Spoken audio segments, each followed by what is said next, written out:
the pandemic vlog. When everything is wrong. Hashtag social distancing. social distancing. So we'll start with our calendar update. It's been a few days. Today is Monday, April 6th, 2020. And our total active case count for the day is 332,540, up from 225,431 when we last spoke. So altogether, not doing great. No. In Massachusetts alone, there's about 14,000 cases and several hundred deaths. We'll get back to those numbers shortly, but first we have an interesting story for you coming from the downstairs neighbors. Why don't you take it away? Well, so when was this? Saturday? Saturday. It was Saturday, and we were minding our own business. What alerted me to that something was going on is that our stairwell is not supposed to be being used by anyone else except us. And there was a bunch of people in our stairwell. So I was like, what's going on? So I looked out the window and they were building like a massive entertainment tent in the backyard. And our dad is the landlord of this building. So I texted him and I was like, okay, you know, I don't want to be too like in other people's business, but like, do you know anything about this involved tent going on? Okay, so he didn't answer my text. What he instead did was like called the tenants right away. And at first we thought they were going to store stuff underneath the tent backyard. So I actually was like, I don't know if this is for storage or if it's for a party, but either way it's going up. And I feel like he wouldn't want them to store stuff back there as it is, because when they do that, it looks like a junkyard. And then so Richie went outside to get something from his car. So he went back out there and like the mom, who's like 60 something, like started yelling profanities at him and then like telling him that someone was gonna come, like she'd get someone to come mess him up basically. The mom and the daughter left my dad some like really intense verbal assaults as a message on his phone. We have to say that we found out during that time from our father that they were preparing to have a party.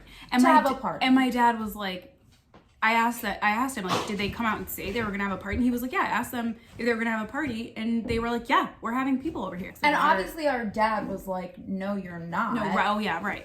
Because the mandate of this, and also the mandate of the state is that you can't have more than 10 people. So to give you some context, the daughter lives upstairs, the mom and the dad live downstairs. The daughter has her whole family, the mom has her whole family. So when you combine those two families, that's already 10 people. Like you just get, and she told my dad like, oh, we have hand sanitizer on Nick. Okay. Yeah. Are you also robots? Because that's the only way this would work out. And also, if someone's coming to your party, they're going to other people's parties. So anyway, our dad was like, you are not having a party. And he was like, if you do, I'm gonna call the cops. So we leave to go walk the dogs. As we're coming back, I told these guys, like, if they say anything, don't say anything. Like, just don't say a word. And the mom comes and she's like, to say it was a verbal assault is 100% correct. Yeah, we won't. Like, we can't repeat it on what here. Was said, but it was a derogatory, homophobic comment towards Richie. Yeah. And then she also was like taunting me, like, oh, you should go call your daddy if you. And it's just like, okay, I will if you like. That's not a taunt. Like, I'm fine. Right, like, it's not like they've had parties here before. We're not like that kind of owner of this house. You know, like they have a lot of freedom, and it's just like it's not us saying you can't have a party. It's like the pandemic. It's the virus. It's literally the fact that there's a virus going around. I don't know if you've heard about it, like, but like 1.5 million people in the world have it. Maybe you've heard. The randomest thing happened afterwards where they called the police. This is actually a very important part of the story because they called the police and we were listening to what they were saying from our porch, and they called the police on us specifically, like about the dispute, which we never raised our voice once, even when Richie was being screamed at.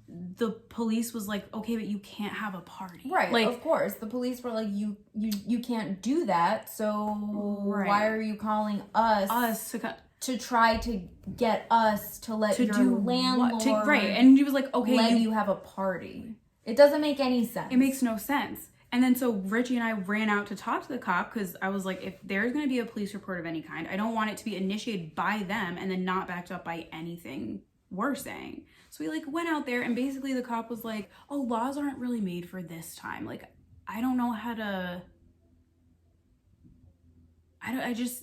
that was appalling to me. It's just like, laws are not made for a time of no order. You know what I mean? Right. Of a time of a breakdown in society. Shouldn't that be when like shouldn't this be when they count? Laws? Right. Oh, the other thing was that one of the siblings of the person who lives upstairs was like pretending to like not pretending, but coughing on everything around, purposefully coughing on it. So like, you know, like what? I guess if you have the coronavirus or you're displaying some type of symptoms and you cough on someone, that's considered assault with a weapon. Oh, really? That's what the cop said? Yeah. He was like, oh, I have a, like, we're having an increase in the amount of people who are calling because they're hearing their neighbors cough, which is not the same situation. I'm not hearing my neighbor cough downstairs and being like, excuse me, someone's coughing in my space. Like, no. They're where they're supposed to be. Unfortunately, they live right next to me, and that's where their house is. That's where they're supposed to be. I would rather them be in their house than outside. That's not the problem. The problem is that this was a different thing about the coughing was around us and our bodies and like in our space. So like, and purposefully to be obnoxious. Right. Like, and actually, I would think like a real cough can already project those particles very far. A fake cough, when you're like, oh, like imagine how they were like, oh, what if you guys have the virus? Like, exactly. That's exactly the point. Right. It's so easy to contract that, like, yes, the point is you don't know if we have it. We don't know if you have it. Your guests don't know who has it. We don't know where your guests have been. Yeah, like, this is the whole reason why Governor Baker has been like, no. I don't know how to say it, but it's against state law right now. Yeah. Essentially. So like, that was the hot mess that happened to us this weekend. weekend. A hot mess. So this really reminds me of a meme / Facebook post that I saw this weekend that reads, they say you can't fix stupid. Turns out you can't quarantine it either. It's real shit. So should we move on to headlines? Yeah. Yeah.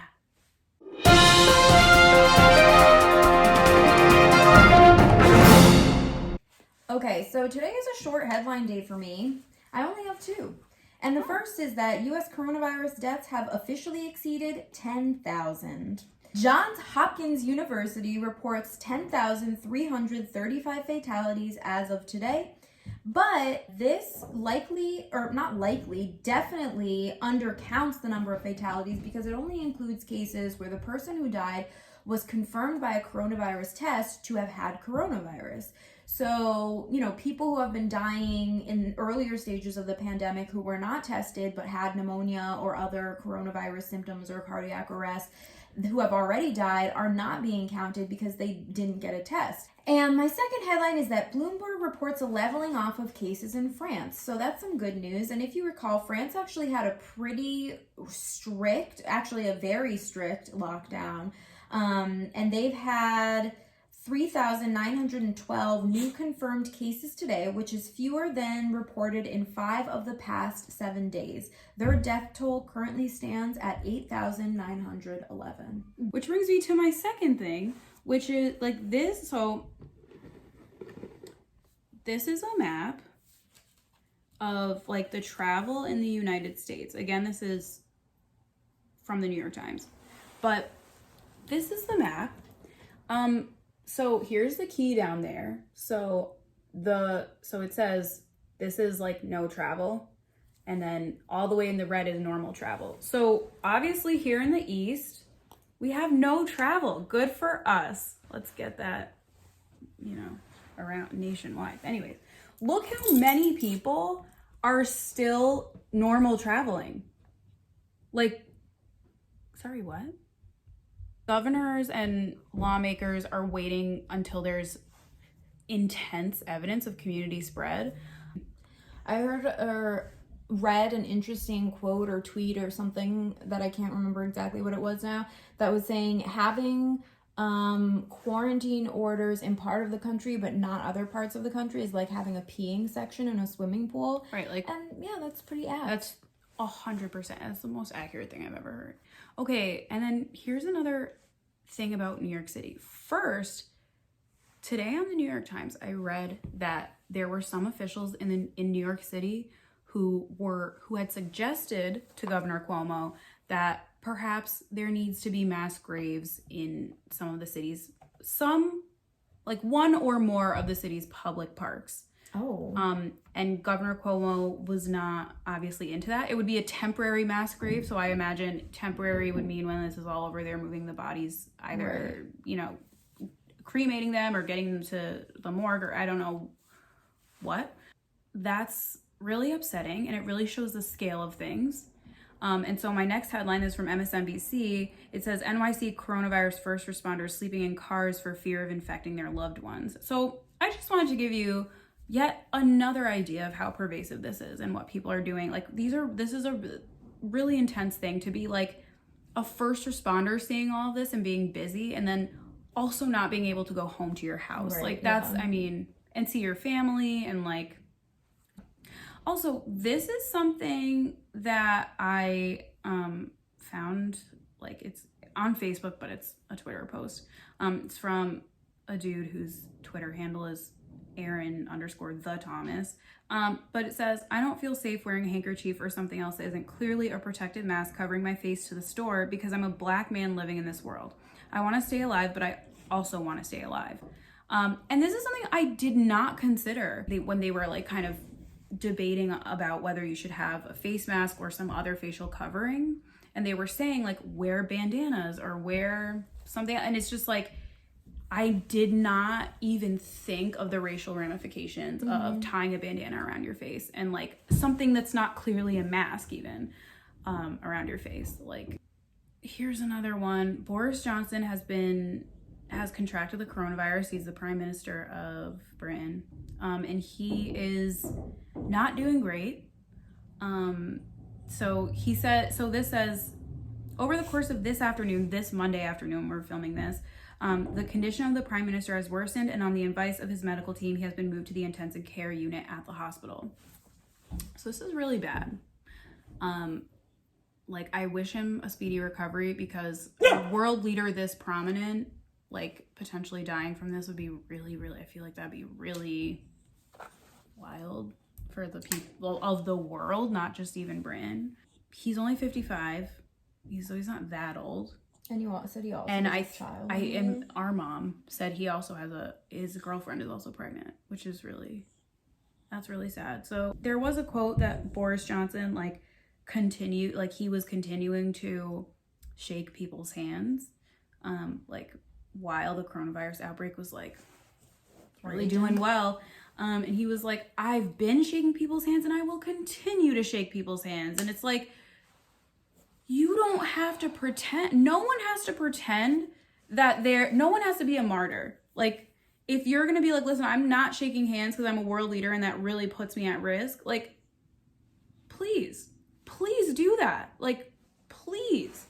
Because what are the alternatives? Yeah. Like, I'm not in any way saying that he deserves to be sick with the coronavirus. What I'm saying is, don't be dumb about your choices, because you could end up in the ICU. All right. Also, another headline. A tiger at the Brooklyn Zoo has been the first animal recorded to have human to animal transmission. So it says, several lions and tigers at the zoo showed symptoms of respiratory illness. And they're expected to recover. But this says, while the zookeepers generally keep a barrier between themselves and the cats, they do get within a few feet of the animals. So what happened was a worker at the Bronx Zoo caring for the animals had the coronavirus. I just want to say, this should really show you how you only have to be in proximity with someone to be able to get the virus. Because this is a tiger. It's like, if a tiger can get this from you standing a safe distance away, like, please. Anyways, also, so they have said coronavirus can cause a loss of smell and taste. It turns out that a small subset of patients are also experiencing encephalopathy. So that's just like a general term for stuff being wrong with your brain.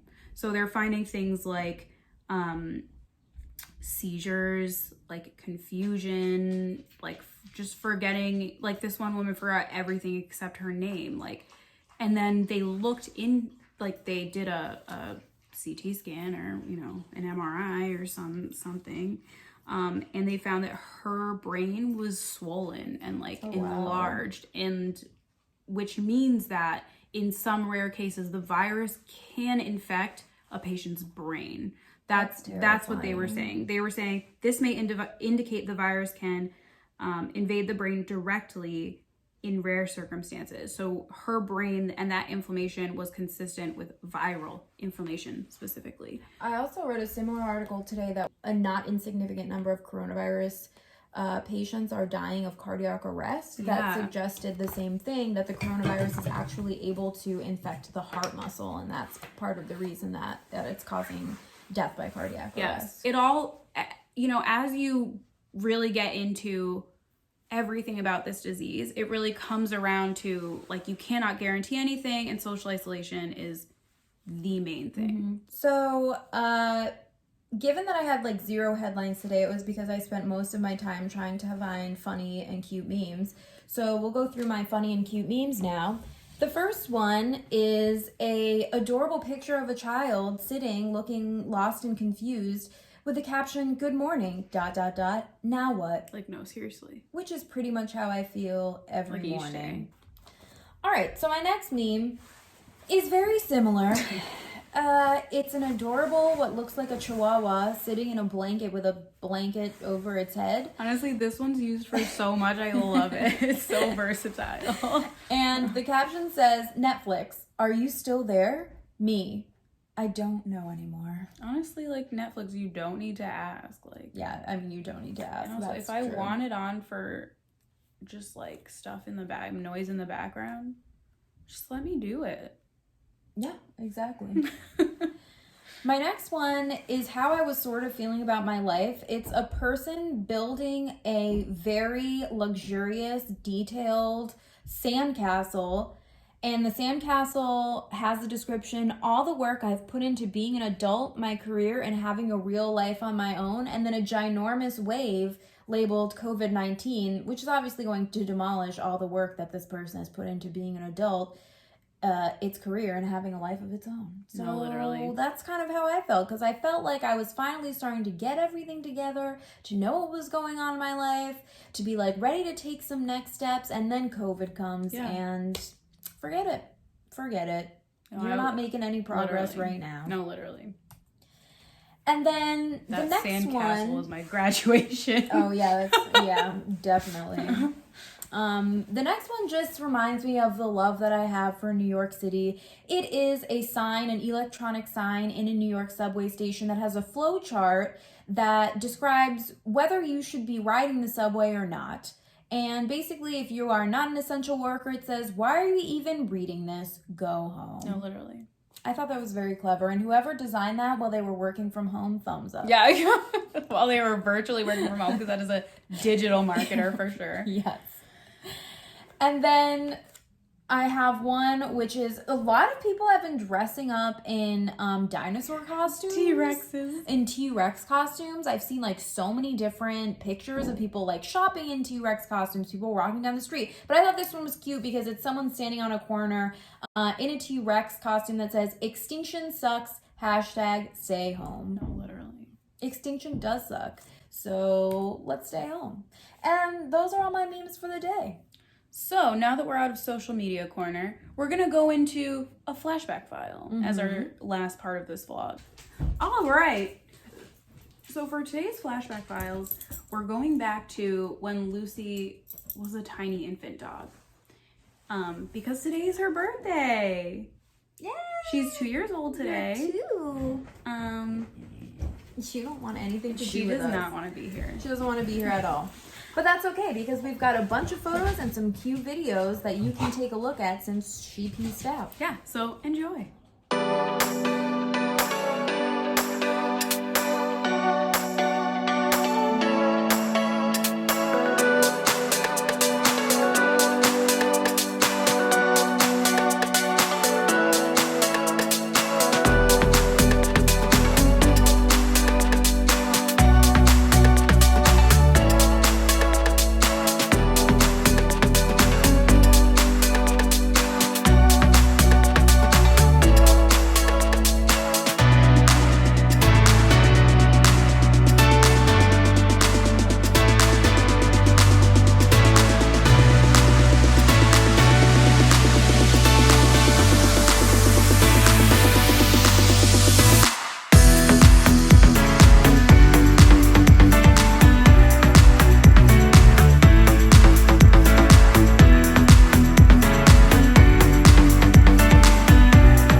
So we hope you enjoyed that super cute video montage. And that's all we have for you today. So stay healthy, stay safe, stay socially distanced.